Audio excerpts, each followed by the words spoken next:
गुस्सा शांत करने का 30-30-30 फॉर्मूला क्या है? कैसे करता है काम? क्रोधात् भवति सम्मोह, सम्मोहात् स्मृति विभ्रम, स्मृति भ्रंशात् बुद्धिनाशो, बुद्धिनाशात् प्रणश्यति। इस श्लोक का अर्थ है, क्रोध से मनुष्य की मति मारी जाती है, यानी मूड हो जाती है, जिससे स्मृति भ्रमित हो जाती है। श्रीमद् भागवत गीता में भगवान श्री कृष्ण कहते हैं कि व्यक्ति को कभी क्रोध नहीं करना चाहिए। क्रोध में व्यक्ति अपना नियंत्रण खो देता है, आवेग में उसके द्वारा अनैतिक कर्म भी हो जाता है। क्रोध से दूर रहने के लिए व्यक्ति को प्रेम, ज्ञान और अध्यात्म की शरण में जाना चाहिए। अगर आप भी भगवान श्री कृष्ण के भक्त हैं, तो कमेंट में जय श्री कृष्णा जरूर लिखें। तो चलिए शुरू करते हैं आज की प्रस्तुति। कुछ ऐसे हालात होते हैं जिसमें खुद को कंट्रोल करना मुश्किल हो जाता है और हम गुस्से में कुछ ऐसा कर जाते हैं जिसका पछतावा शायद जीवन भर हो सकता है। ऐसे में कुछ तकनीक गुस्से को कंट्रोल में करने के लिए काफी उपयोगी माना जाता है, जिससे हम गुस्सा पर काबू पा सकते हैं। How to control anger. अन्य इंसानी भावनाओं की तरह ही गुस्सा करना भी हमारे अंदर का एक सामान्य इमोशन है। जिस तरह इंसान के लिए हंसना, रोना, खुश होना, दुखी होना, परेशान होना नॉर्मल बात है, उसी प्रकार गुस्सा व्यक्त करना भी बिल्कुल सामान्य सी बात है।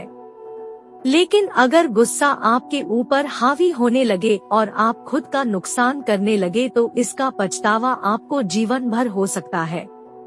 ऐसे में गुस्सा कंट्रोल करने का 30-30-30 का फॉर्मूला क्रोध को नियंत्रित करने के काफी काम आ सकता है। क्या है 30-30-30 फॉर्मूला? अमेरिका की फेमस पत्रिका टाइम्स में नेशनल एंगर मैनेजमेंट एसोसिएशन की सुपरवाइजर लॉरा बेथ मॉस ने बातचीत के दौरान लॉरा बेथ ने बताया कि जब आप गुस्से में आग बबूला हो रहे होते हैं, तो ऐसे हालात में एक कदम पीछे हटना और विचार करना मुश्किल हो सकता है। ऐसे में 30-30-30 इंटरवेंशन तरीका काफी काम आ सकता है और इससे आपकी गुस्सा शांत हो सकती है। ऐसे करता है शुरुआती काम 30 सेकंड। अगर आपको किसी स्थिति में गुस्सा आता है तो आप गहरी सांस लें और 30 तक की गिनती करें। ऐसा करने से आपको अपने रिएक्शन को रोकने में आसानी होगी और आपको सोचने का मौका मिलेगा। अंतिम 30 सेकंड। आखिरी 30 सेकंड में आप गुस्से को नियंत्रण करने के लिए सबसे अच्छा तरीका सोचें।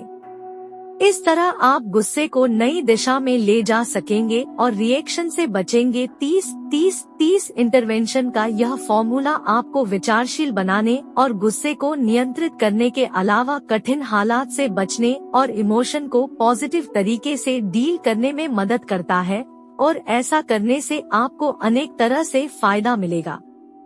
गुस्सा कंट्रोल करने के तरीके। अमेरिकन साइकोलॉजिकल एसोसिएशन के मुताबिक गुस्से को कंट्रोल करने के लिए आप कुछ अन्य आसान तरीके भी अपना सकते हैं। लंबी गहरी सांस लें और डीप ब्रीथ करने का प्रयास करें। खुद में शांति शांति जैसे शब्द बोलते रहें। मन को शांत करने वाले योगा व ध्यान करें। फ्रस्ट्रेशन या डिसअपॉइंटमेंट होने पर वजह को पहचानने का प्रयास करें। गुस्सा आए तो बेहतर होगा कि खुद को शांत करने के बाद ही लोगों से बात करें। अगर गुस्से पर कंट्रोल ना हो रहा हो तो तुरंत हवा में बाहर निकल जाएं और थोड़ा घूम फिर कर घर आएं। अगला 30 सेकंड। अगले 30 सेकंड में आप यह समझने की कोशिश करें कि आखिर आपके गुस्से के पीछे की वजह क्या है? आखिर मुझे गुस्सा क्यों आया? यह समझने का प्रयास करें कि यह आपके भावनात्मक प्रतिक्रिया का वास्तविक कारण है या आप कुछ ज्यादा ओवर रिएक्ट कर रहे हैं। अंतिम 30 सेकंड। आखिरी 30 सेकंड में आप गुस्से को नियंत्रण करने के लिए सबसे अच्छा तरीका सोचें। इस तरह आप गुस्से को नई दिशा में ले जा सकेंगे और रिएक्शन से बचेंगे। 30-30-30 इंटरवेंशन का यह फॉर्मूला आपको विचारशील बनाने और गुस्से को नियंत्रित करने के अलावा कठिन हालात से बचने और इमोशन को पॉजिटिव तरीके से डील करने में मदद करता है और ऐसा करने से आपको अनेक तरह से फायदा मिलेगा। गुस्सा कंट्रोल करने के तरीके। अमेरिकन साइकोलॉजिकल एसोसिएशन के मुताबिक गुस्से को कंट्रोल करने के लिए आप कुछ अन्य आसान तरीके भी अपना सकते हैं। लंबी गहरी सांस लें और डीप ब्रीथ करने का प्रयास करें। खुद में शांति शांति जैसे शब्द बोलते रहे। मन को शांत करने वाले योगा व ध्यान करें। फ्रस्ट्रेशन या डिसअपॉइंटमेंट होने पर वजह को पहचानने का प्रयास करें।